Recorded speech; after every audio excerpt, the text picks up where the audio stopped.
Hello बच्चों, कैसे हैं आप लोग। आई होप अच्छे होंगे।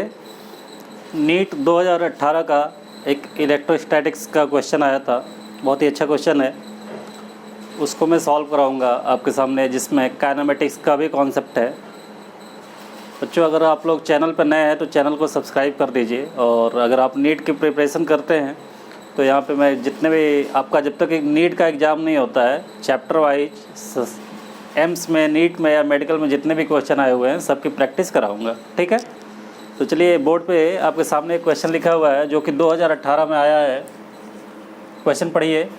लिखा है a toy car with charge small Q moves on a frictionless horizontal plane surface under the influence of uniform electric field. Due to the force QE, its velocity increases from 0 to 6 metre पर second. देखिए, कह रहा है कि एक horizontal frictionless table पे uniform electric field में एक टॉय कार है जिस पे चार्ज Q है। इस इलेक्ट्रिक फोर्स की वजह से उसकी वेलोसिटी लगातार बढ़ रही है 0 से 6 मीटर पर सेकेंड तक। कहाँ? 1 सेकेंड में। एट दैट इंस्टेंट, उसी समय, the direction of electric field is reverse. जो भी कीवर्ड्स है, हमेशा जब भी आप न्यूमेरिकल सॉल्व करते हैं जो कीवर्ड है उसको अंडरलाइन कर लिया करिए। तो जब जैसे 1 सेकेंड होता है उसके बाद इलेक्ट्रिक फील्ड की डायरेक्शन रिवर्स कर दी जाती है। The car continue to move 2 more second, 2 second और चलता है जब इलेक्ट्रिक फील्ड रिवर्स हो जाती है। Under the influence of this field the average velocity और एवरेज स्पीड आपसे पूछा है। तो चलिए क्वेश्चन को समझते हैं। क्वेश्चन समझ गए होंगे कि क्या कह रहा है। तो सॉल्यूशन इसका देखिए। जैसे एक हॉरिजॉन्टल टेबल है, ये मान लीजिए एक हॉरिजॉन्टल टेबल है। एक कार है, इस यहाँ पे टॉय कार है। ये t=0 है। इसमें एक चार्ज है Q। यूनिफॉर्म इलेक्ट्रिक फील्ड इधर है, यूनिफॉर्म इलेक्ट्रिक फील्ड है इस डायरेक्शन में। तो F=QE, इस पर फोर्स लग रहा है। और मान लीजिए एक टाइम जब t=0 था और t=1 सेकेंड हो गया तो कार आपकी यहाँ पे आ गई। ठीक है, तो इसकी वेलोसिटी इस समय थी 0 और यहाँ पर हो गई 6 मीटर पर सेकेंड। ठीक है, पहली चीज़। जैसे ही ये पहुँच रही है यहाँ पे तो इलेक्ट्रिक फील्ड की डायरेक्शन इधर है, अब इलेक्ट्रिक फील्ड की डायरेक्शन इधर हो जाती है। उसके बाद कह रहा है कि 2 सेकेंड ये और चलेगा, 2 सेकेंड और चलेगा। इसका मतलब ये है कि 1 सेकेंड में 6 मीटर पर सेकेंड इसकी स्पीड बढ़ रही है। तो फिर अगले सेकेंड में, यानी कि t=1 है, यहाँ पे t=2 सेकेंड में इसकी स्पीड क्या होगी? जैसे ही फील्ड रिवर्स होती है इधर की तरफ एक फोर्स लगने लगेगा और वेलोसिटी इसकी डिक्रीज होने लगेगी। 6 से कहाँ आ जाएगी? 6 से आ जाएगी आपकी 0 पे। ठीक है, 6 से 0 पे आ जाएगी। उसके बाद से ये 2 सेकेंड चल रहा है और यहाँ से यहाँ तक का 1 सेकेंड हो गया, यहाँ से यहाँ तक का मान लीजिए दूसरा सेकेंड हो गया। यानी कि t= टोटल 3 सेकेंड चला। टाइम तो स्केलर क्वांटिटी है, ऐड होता जाएगा। अब वेलोसिटी इसकी क्या होगी? 0 से -6 हो जाएगी। ठीक है, -6 मीटर पर सेकेंड है। तो आपसे पूछ रहा है एवरेज वेलोसिटी और एवरेज स्पीड। अगर इसका हम ग्राफ बनाएं, देखिए अगर ये ग्राफ हम बनाएं, यहाँ पे वेलोसिटी ले लें, यहाँ पे टाइम ले लें। तो स्टार्टिंग में जब टाइम 0 था तो वेलोसिटी 0 थी, और जब टाइम 1 सेकेंड है, जब टाइम आपका 1 सेकेंड है तो वेलोसिटी कहाँ इंक्रीज हुई? 6 मीटर पर सेकेंड पे। ठीक है, 6 मीटर पर सेकेंड पे। उसके बाद से डिक्रीज हो रही है। कहाँ? जब t की वैल्यू 2 सेकेंड है तो वेलोसिटी डिक्रीज होकर 0 आ रही है। ठीक है, देखिए t= जब 2 सेकेंड है तो वेलोसिटी 0 आ रही है। फिर क्या हो रहा है? t= जब 3 सेकेंड है तो वेलोसिटी -6 पे आ रही है। तो वेलोसिटी आपकी इधर आ जाएगी -6 पे। ठीक है, अब ये आपका ग्राफ हुआ। तो हमको पहली चीज़ निकालनी है एवरेज वेलोसिटी। एवरेज वेलोसिटी तो एवरेज वेलोसिटी इक्वल टू आप जानते हैं displacement upon time, displacement upon time. तो यहाँ पर हमको बताइए कि जब 0 था और यहाँ गया, ठीक है, तो इसमें हम देखते हैं वेलोसिटी टाइम है, वेलोसिटी टाइम का एरिया आपको डिस्प्लेसमेंट देता है, ठीक है। तो इसका आपको एरिया निकाल लेना है। देखिए एरिया क्या होगा, ये half base into height, half base है 1, हाइट कितनी है 6 है, ये इसका मिरर इमेज है तो डबल हो जाएगा, प्लस ये आपको लेना है half base into height, half base कितना होगा, ये t इक्वल टू 3 सेकेंड होगा, तो बेस आपका t इक्वल टू 3 नहीं लेना है 1 लेना है, क्योंकि 3 - 2 लेंगे, ये 1 ही सेकेंड इतना चला है, और हाइट आपकी हो जाएगी -6। तो बच्चों ये आंसर आपका आ जाएगा, थोड़ा सा ये 2 से 2 कैंसिल हो गया और ये -3 आ गया, तो 3 मीटर, ठीक है।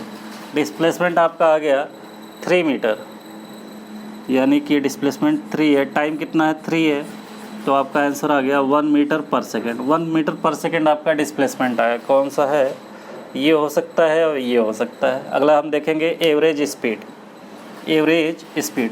अच्छा बच्चों, एवरेज स्पीड के लिए क्या करते हो आप लोग, वेलोसिटी टाइम का एरिया ही निकालते हैं, लेकिन हम प्लस माइनस नहीं लेते हैं, सबको ऐड करते जाते हैं, क्योंकि डिस्टेंस हमारी स्केलर क्वांटिटी है, तो इसका एरिया लेते हैं हाफ बेस 2 इंटू हाइट 6 है, प्लस इसका हाफ बेस ये होगा 3 - 2 1, और हाइट कितनी होगी 6 होगी, ये -6 है, इंटू हाइट 6 होगी, तो ये आपका आ जाएगा, यही आपकी डिस्टेंस होगी। ये 2 से 2 कैंसिल हो गया, ये 3 टाइम्स कैंसिल हो गया, तो ये आ गया आपका 9 मीटर। तो एवरेज स्पीड कितनी हो जाएगी, एवरेज स्पीड आपकी हो जाएगी 9 बाई टोटल टाइम कितना लगा 3, तो आंसर आ जाएगा आपका 3 मीटर पर सेकेंड। तो इस तरह से ऑप्शन आपका सी सही होता है। बहुत बेसिक सा क्वेश्चन था, थोड़ा सा कॉन्सेप्ट का यूज करना था आपको, ठीक है। आई होप कि आपको समझ में आया होगा ये क्वेश्चन। बच्चों अगर समझ में आया है तो इसको लाइक कर दीजिएगा और इसको सब्सक्राइब चैनल को कर दीजिए, बेल आइकन बजा दीजिए, ताकि जो भी वीडियो मिले आपको नोटिफिकेशन मिलते रहे। पूरे इलेक्ट्रोस्टैटिक्स का वीडियो मैं 2 दिन के अंदर डाल दूंगा, जितने क्वेश्चन आपके एग्ज़ाम में आए हुए हैं विद फुल कॉन्सेप्ट, ठीक है।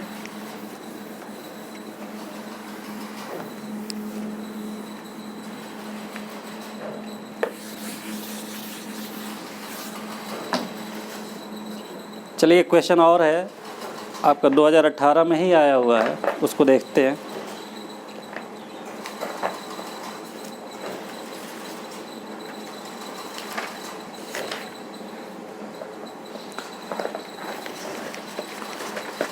मैं क्वेश्चन पढ़ देता हूँ।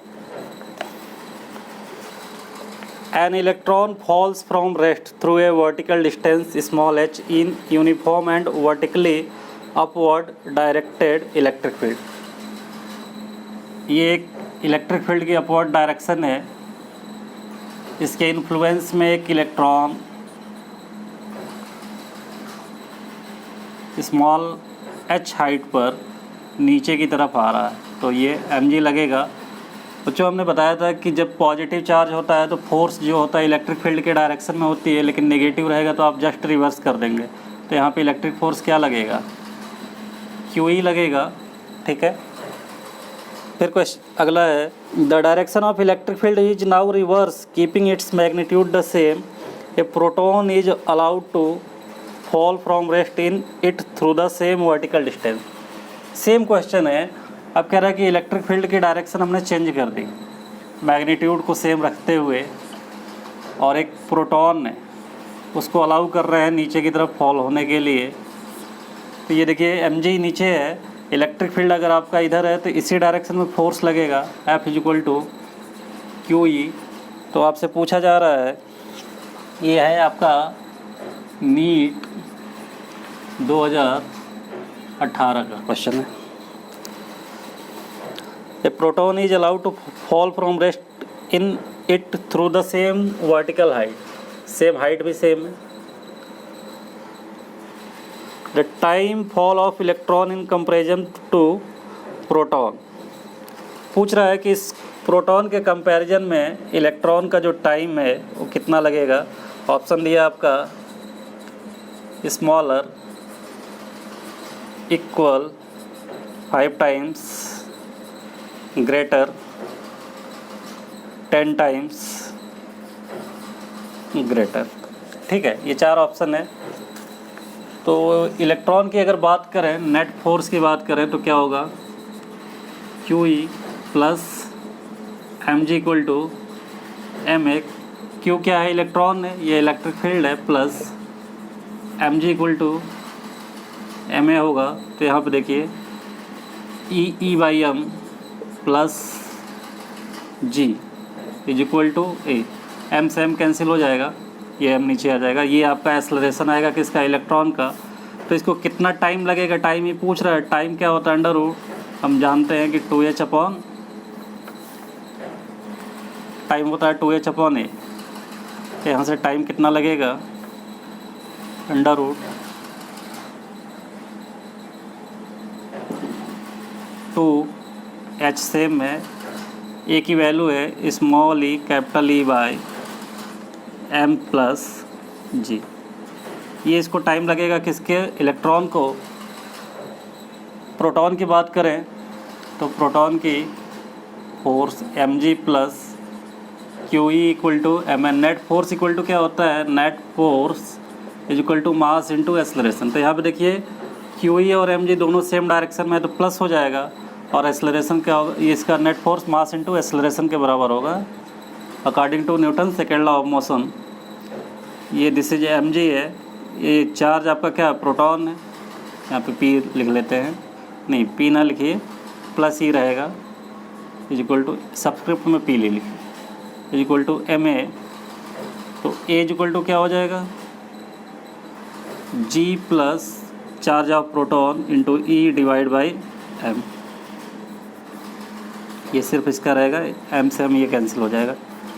तो इसको टाइम कितना लगेगा T2 को आने में, अंडर रूट 2h अपॉन जी, 2h अपॉन जी, इसका मतलब g plus EP E by m। हम जानते हैं कि मास ऑफ प्रोटॉन, जो मास ऑफ प्रोटॉन है मास ऑफ इलेक्ट्रॉन के बराबर होता है। मास ऑफ प्रोटॉन जो है इलेक्ट्रॉन से ज़्यादा होगा। तो ये आपका प्रोटॉन का है, और यही फैक्टर जो है, देखिए दोनों कांस्टेंट है, ये दोनों, इसको हटा दीजिए।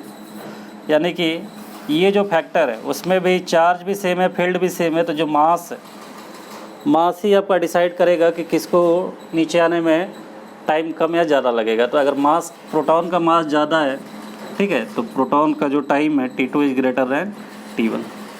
आई होप ये समझ में आया होगा, और अगर आपको समझ में आया तो चैनल को सब्सक्राइब तो बनता है। ठीक है बच्चों, अभी मैं 2-3 क्वेश्चन और लेके आऊँगा ऐसे ही, तब तक वीडियो को देखते रहिए। Thank you.